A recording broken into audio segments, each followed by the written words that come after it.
And I call the member for Capricornia. Thank you, Deputy Speaker.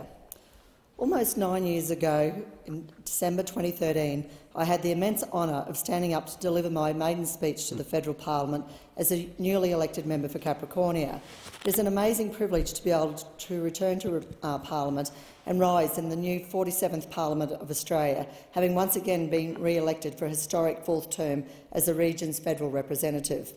Deputy Speaker, as I reflect on the recent election campaign, the hard work and determination by all of those committed volunteers, friends, family and staff who supported me, I am internally grateful.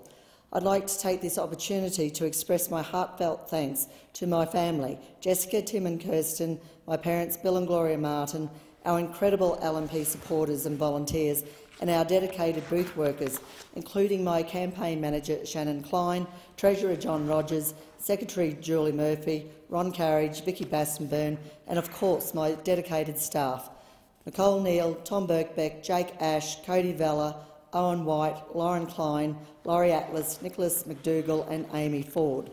Also, a huge thank you to all of those who financially contributed to my campaign and helped in any way that they could.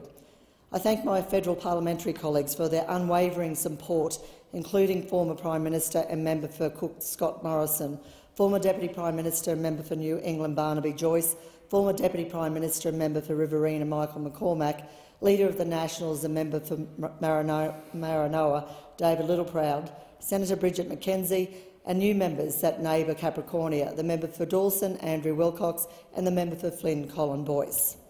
A special thank you to Senator Matthew Canavan and his team for their unwavering friendship and support as always. I wish to express my gratitude and appreciation to the quiet Australians who voted for me, the small business owners, the mums and dads, the coal miners, the farmers, the retirees. Thank you. Deputy Speaker, it was such an honour to serve as the Assistant Minister for Children and Families, Assistant Minister for Regional Tourism and Northern Australia in the 46th Parliament of Australia, and I'm thrilled to start this new term of Parliament as the Shadow Assistant Minister for Manufacturing. This new role is especially important as manufacturing is already a major contributor to our economy, generating over $113 billion in value in 2020-21 and more than $50 billion in exports. Manufacturing accounts for about a quarter of national research and development investment. Since becoming Capricornia's federal MP, I have worked tirelessly to secure major investment in real job-creating infrastructure. We have committed federal funding for projects including in the Rockhampton Ring Road, Walkerston Bypass, which is underway, and the Mackay Ring Road, which is complete. We have also invested in numerous community projects and, of course, Rookwood Weir, a project that took years of campaigning to make it a reality. Deputy Speaker, water is a priority in central Queensland. Projects like Rookwood Weir near Rockhampton must go ahead to create long-term jobs. Rookwood Weir is underway and is going to transform the Rockhampton region, driving the expansion of irrigated agricultural production and opening up new business opportunities which will boost the local economy. The approximately 86,000 megalitres of water will underpin agricultural growth and deliver secure, reliable and affordable water across central Queensland, setting up local industry to succeed. I have been impressed by the willingness of the Coalition to front up with the money for projects like this through the National Water Infrastructure Development Fund. Millions have been committed to ensuring our dry continent can continue to not only be livable but productive. While the Rookwood Weir project was one of the first to receive capital funding from the fund, national building water infrastructure must continue to be built. I was proud during the recent election to join my colleague, the member for New England Barnaby Joyce, in announcing $483 million for the Urana Dam near Collinsville. This would unlock 103 gigalitres of water, enabling local producers to develop up to 20,000 hectares of irrigated agriculture. Urana Dam is a must-do project for central and north Queensland, and I believe the state and federal governments must do everything they can to see this underway as soon as possible. I wrote to the new Prime Minister seeking confirmation that he will honour the Coalition's funding commitments for Capricornia that were outlined in the federal budget, including for Urana Dam. Unfortunately, the budget has confirmed my worst fears, with the funding for Urana being ripped away, along with $10 billion in vital regional projects.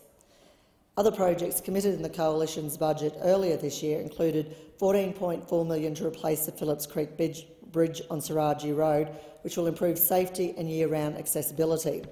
$483 million to build the Urana Dam near Collinsville, which would unlock 103 gigalitres of water, enabling local producers to develop up to 20,000 hectares of irrigated agriculture.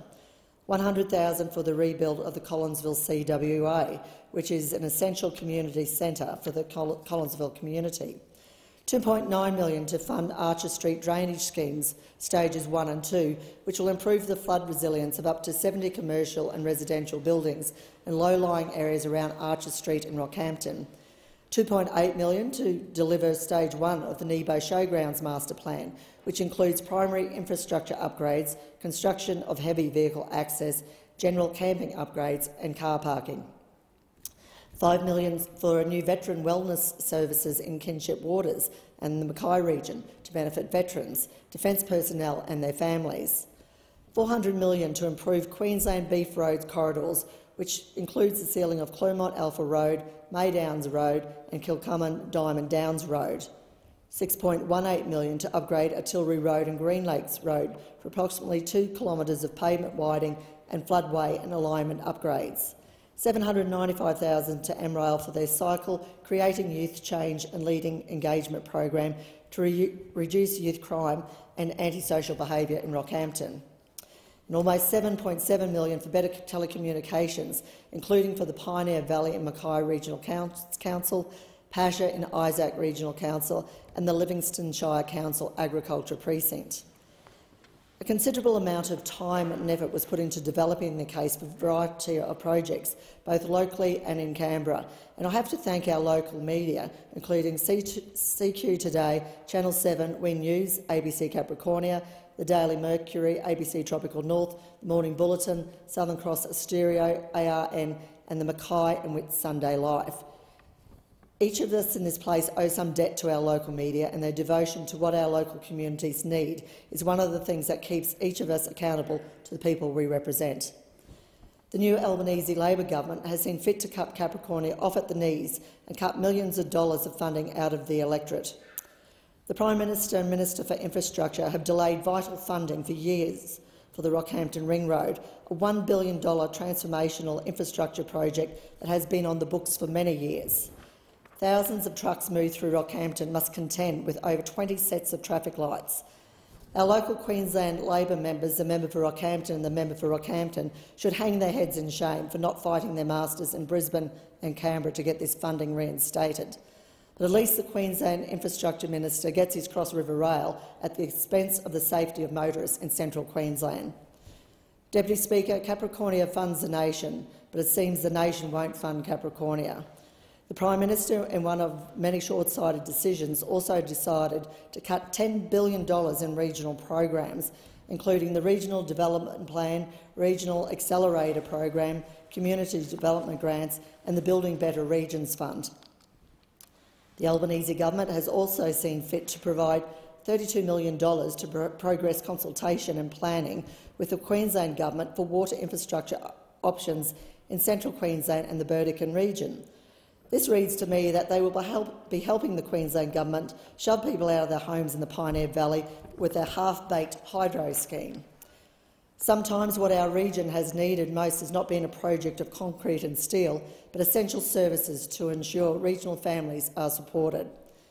In the last term of Parliament, I was proud to secure $8 million for the Fitzroy Community Hospice. This 12-bed facility, based in Rockhampton, will be the first regional hospice in the state and will provide dedicated, holistic end-of-life care in the community and support families and carers.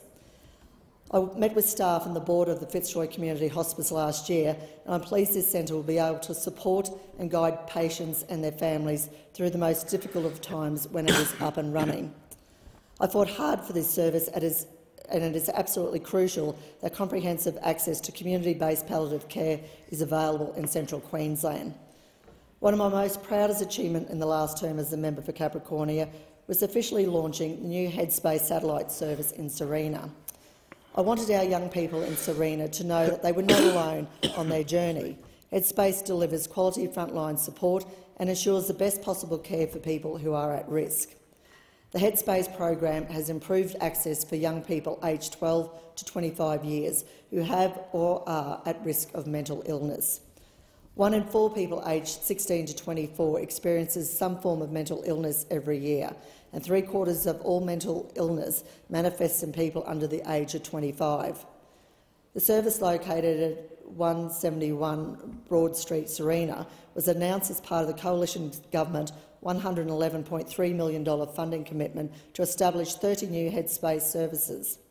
I have secured funding for transformative local infrastructure that are either completed, underway or in the pipeline. A few of these projects are $5 million to Signature on Farm Beef for a processing facility, creating more jobs with $25 million in additional NAIF funding, $325,000 to Collinsville CWA for the new community hall, $230,000 to Clermont Kindergarten on a physical environment upgrade, and $3.2 million to support the redevelopment of the Clermont sale yards and showgrounds. On the Capricorn Coast, $10 million to the Livingston Shire Council for the Yeppoon Foreshore Precinct and the CBD revitalisation, $20 million to the Keppel Bay Sailing Club for a 650-seat convention centre, and $64 million for upgrades on the Yeppoon Road. In Rockhampton, $25 million for the Alliance Airlines repair and maintenance facility, $5 million for the Rockhampton Airport upgrades, $7 million for the Rockhampton Hospital car park, $10 million for the Rockhampton Art Gallery and $852 million for the Rocky Ring Road.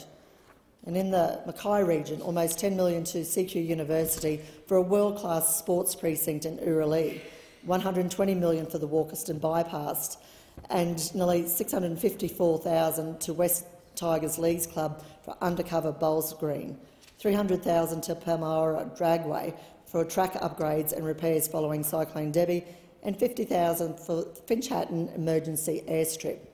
Deputy Speaker, serving as a member for Capricornia has been the honour of my life, and as MPs in this place, we all have the ability to make a real difference in our electorates, to support local residents who need a bit of assistance, to improve the essential services that our families rely on, and to fight for major infrastructure projects that have the potential to create jobs and strengthen our communities.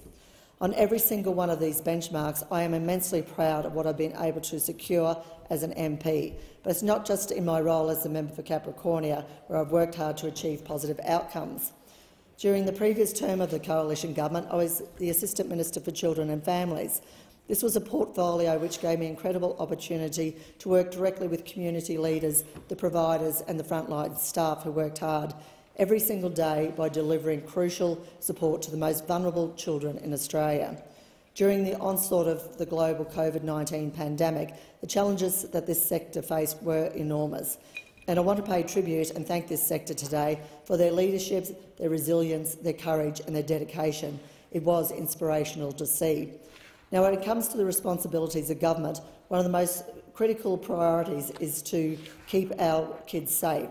The latest stats from the Australian Institute of Health and Welfare show that we still have a long way to go on this front, especially when it comes to Aboriginal and Torres Strait Islander children, who continue to be massively overrepresented in the child protection systems, and the 46,000 children and young people in out-of-home care. As the Assistant Minister for Children and Families, I knew that to forge a positive way forward on child safety, it was important that we built a template to help us get there.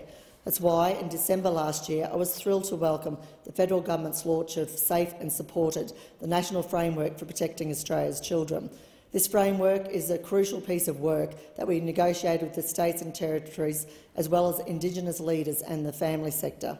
While we managed to achieve a great deal during our time in government, and we can reflect on our successes, we must not rest on our laurels. There is much more to do, and there is much more for the people of Capricornia to look forward to. I want to see the Rockhampton Airport eventually become an international airport.